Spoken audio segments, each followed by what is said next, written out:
आज भी कलयुग में जिंदा हैं हनुमान जी के वंशज।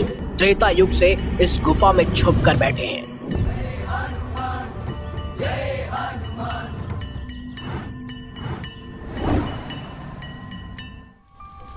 श्री राम के परम भक्त, शिव के अंश, सूर्य देव के शिष्य, सभी देवताओं से वरदान पाने वाले पवन पुत्र हनुमान जी, जो आज भी कलयुग में एक चिरंजीवी के रूप में निवास करते हैं, ये सब हम जानते हैं। लेकिन क्या आप जानते हैं कि हनुमान जी का वंश आज भी जीवित है? हो गए ना हैरान? हम उस वानर वंश की बात नहीं कर रही जो आपको आज के जंगलों में देखने को मिलते हैं, बल्कि हम बात कर रहे हैं उनके असली वंश की, जिनकी रगों में हनुमान जी का खून दौड़ता है। वो लोग जो आज भी हनुमान जी से दूर हैं और छुपकर अपना जीवन बिता रहे हैं। तो इस वीडियो को अंत तक देखिएगा ताकि आप भी हनुमान जी के उस वंश के बारे में जान पाए। जैसा कि हम सब जानते हैं कि हनुमान जी बाल ब्रह्मचारी हैं। ऐसे में आपके मन में एक सवाल जरूर उठा होगा कि अगर वो बाल ब्रह्मचारी हैं तो उनका वंश आज जीवित कैसे है? इसका जवाब जानने के लिए हमें उनकी विवाह प्रक्रिया को जानना होगा। जी हाँ, हनुमान जी का विवाह पहले भी हो चुका है। हनुमान जी का विवाह पराशर संहिता के अनुसार हनुमान जी को विवाह करना पड़ा था। दरअसल पौराणिक कथाओं के अनुसार हनुमान जी ने सूर्य देव को अपना गुरु बनाया था और उनसे 9 विद्याएं सीखना चाहते थे। धीरे धीरे सूर्य देव ने उन्हें 5 विद्याएं तो दे दी, लेकिन बाकी की 4 विद्याओं के लिए मना कर दिया। जब हनुमान जी ने इसका कारण पूछा तो सूर्य देव ने बताया कि बाकी की 4 विद्याएं सीखने के लिए उनका विवाहित होना जरूरी है। लेकिन हनुमान जी तो ठहरे बाल ब्रह्मचारी, जिस कारण उन्होंने पहले ही मना कर दिया। अंत में एक गुरु के नाते सूर्य देव ने इसका हल निकाला। सूर्य देव ने हनुमान जी को अपनी पुत्री सुरवचला से विवाह करने की सलाह दी। कहते हैं कि विवाह के बाद सुरवचला गहन तपस्या में लीन हो जाएगी, इसीलिए सूर्यदेव ने उनका विवाह हनुमान जी से करने के लिए कहा, जिससे हनुमान जी का ब्रह्मचार्य व्रत भी खंडित नहीं होगा। देखा जाए तो विवाह के बाद हनुमान जी को बाल ब्रह्मचारी ही माना जाएगा, क्योंकि उन्होंने सुरवचला से कोई भी शारीरिक संबंध नहीं बनाया था। और कहते हैं सुरवचला ने विवाह के बाद वही किया। उन्होंने अपनी तपस्या में लीन रहकर उनकी ब्रह्मचार्य की शर्त को पूरा किया। लेकिन सभी 9 विद्याओं को सूर्यदेव से सीखने के बाद उन्हें सूर्यदेव का प्रकोप भी झेलना पड़ा था, और इसी प्रकोप के कारण उनके वंश का जन्म हुआ। अपने ब्रह्मचार्य के पालन के लिए और विवाह के निरादर के कारण सूर्यदेव ने उन्हें एक श्राप दिया। परिस्थिति मालूम होते हुए भी हृदय को विचलित कर देव होने के उपरांत भी जिस विवाह का तूने तिरस्कार किया, उसका फल तुम्हें अवश्य मिलेगा। तुम जीवन भर बाल ब्रह्मचारी रहोगे, लेकिन फिर भी मेरे ज्ञान और तेज के कारण तुम्हें एक बालक की प्राप्ति होगी। साथ ही जिस तरह मैंने एक गुरु की भांति तुम्हें ज्ञान दिया, तुम भी एक विशेष समुदाय को मेरे द्वारा दिया हुआ ज्ञान प्रदान करोगे, और तुम्हारे बाल ब्रह्मचारी होने के बाद भी वो तुम्हारा वंश माना जाएगा। गुरु का आशीर्वाद समझ हनुमान जी ने इसे स्वीकार किया, और इसके बाद शुरू हुई हनुमान जी के वंश की असली कहानी। हनुमान जी का पुत्र। आप सब रामायण के उस प्रसंग से वाकिफ होंगे जब हनुमान जी माता सीता से भेंट के दौरान बंदी बनाए गए और फिर रावण द्वारा उनकी पूंछ पर आग लगाई गई, जिस कारण हनुमान जी संपूर्ण लंका को आग के गोले में तब्दील करने आए। और फिर अपनी पूंछ की आग बुझाने के लिए उन्होंने समुद्र में छलांग लगाई।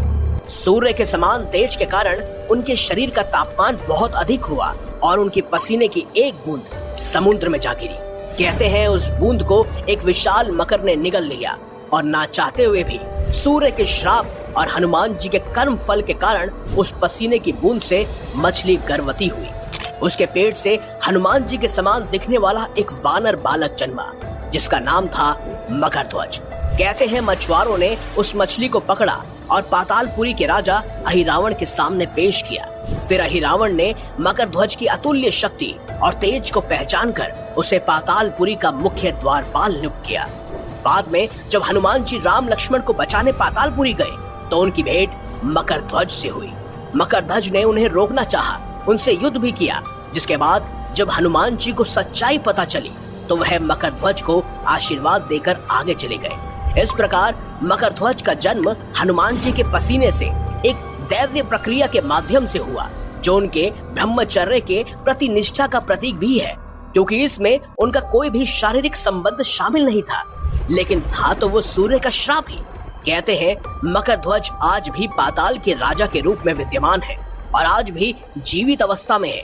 यहाँ तक कि अमेरिका में मौजूद हॉन्डुरस में मंकी गॉड से जुड़ी मान्यताओं और प्राचीन अवशेष बरामद हुए हैं जो हनुमान जी के पुत्र मकर ध्वज से मिलते जुलते हैं। खासकर थियोडोर मोर्डे नामक खोजकर्ता द्वारा खोजी गई व्हाइट सिटी ऑफ गोल्ड, जहां माया सभ्यता के वानर रूप वाले देवताओं की मूर्तियां और मंदिर मिले हैं। वैसे इससे जुड़ी हुई एक वीडियो हम पहले भी बना चुके हैं, जिसका लिंक आपको डिस्क्रिप्शन में मिल जाएगा। साथ ही आई कार्ड में क्लिक करके भी आप उस वीडियो को देख सकते हैं, जहां आप अमेरिका में मिली वानर सभ्यता के बारे में सटीक से जान पाएंगे। लेकिन दोस्तों, आपको जानकर अब हैरानी होगी कि सिर्फ मकर ध्वज ही हनुमान जी के असली वंशज नहीं है। इसके अलावा कुछ और लोग भी हैं जिन्हें हनुमान जी के वंशज के तौर पे जाना जाता है।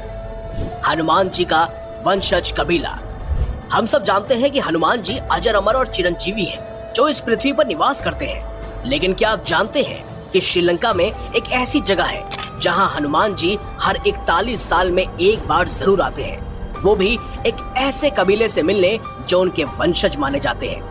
ये है श्रीलंका का मातंग कबीला, एक रहस्यमयी और एकांत प्रिय जनजाति जो पिदिरु पर्वत के घने जंगलों में रहती है, जो खुद को हनुमान जी का सेवक और वंशज मानती है। कहते हैं हनुमान जी हर 41 साल में उनसे मिलने आते हैं और उन्हें ब्रह्म ज्ञान का बोध कराते हैं। जी हाँ दोस्तों, वही ज्ञान जो खुद सूर्यदेव ने हनुमान जी को दिया था। प्राशर संहिता में जैसे कि हमने वर्णित किया कि सूर्यदेव और हनुमान जी का संवाद साफ साफ झलकता है, जब उन्होंने कहा था, जिस तरह मैंने एक गुरु की भांति तुम्हें ज्ञान दिया, तुम भी एक विशेष समुदाय को मेरे द्वारा दिया हुआ ज्ञान प्रदान करोगे और तुम्हारे बाल ब्रह्मचारी होने के बाद भी वो तुम्हारा वंश माना जाएगा। आपको बता दूं दोस्तों, ये मातंग कबीला वही वंश है। इसका अस्तित्व रामायण काल से जुड़ा हुआ है। ये लोग आधुनिक समाज से अलग थलग रहते हैं और इनकी संख्या भी बेहद कम है। ये सिर्फ वेदह कबीले के लोगों से ही दोस्ती रखते हैं, जिन्हें रावण के भाई विभीषण के वंशज के तौर पे माना जाता है। श्रीलंका का सेतु नामक संस्था ने इसका खुलासा भी किया था, जब उन्होंने मातंग कबीले के मुखिया द्वारा दर्ज की गई लॉग बुक का अनुवाद किया। उनके अनुसार हनुमान जी 2014 में इनसे मिलने आए थे और अब 41 साल बाद यानी 2055 में वो फिर से इस कबीले से मिलने आएंगे। कहते हैं ये कबीला आज भी रामायण कालीन परंपराओं का पालन करता है और मकर ध्वज के अलावा इन्हें ही हनुमान जी के वंशज के रूप में जाना जाता है। तो दोस्तों, वैसे क्या इससे पहले आपको हनुमान जी के वंशजों के बारे में पता था? अगर हाँ, तो कमेंट बॉक्स में हमें अवश्य लिखकर बताइएगा। साथ ही कमेंट बॉक्स में जय श्री राम भी अवश्य लिखिएगा। तो अगर आपको ये खास जानकारी, ये वीडियो अच्छी लगी है तो इस वीडियो को लाइक कीजिए, हमारे चैनल को सब्सक्राइब कीजिए और ज्यादा से ज्यादा शेयर भी कीजिए। तो मिलेंगे अगली बार एक नई खास वीडियो के साथ। तब तक के लिए देखते रहिए संपूर्ण ज्ञान का केंद्र बिंदु, मिस्टीरियस हिंदू।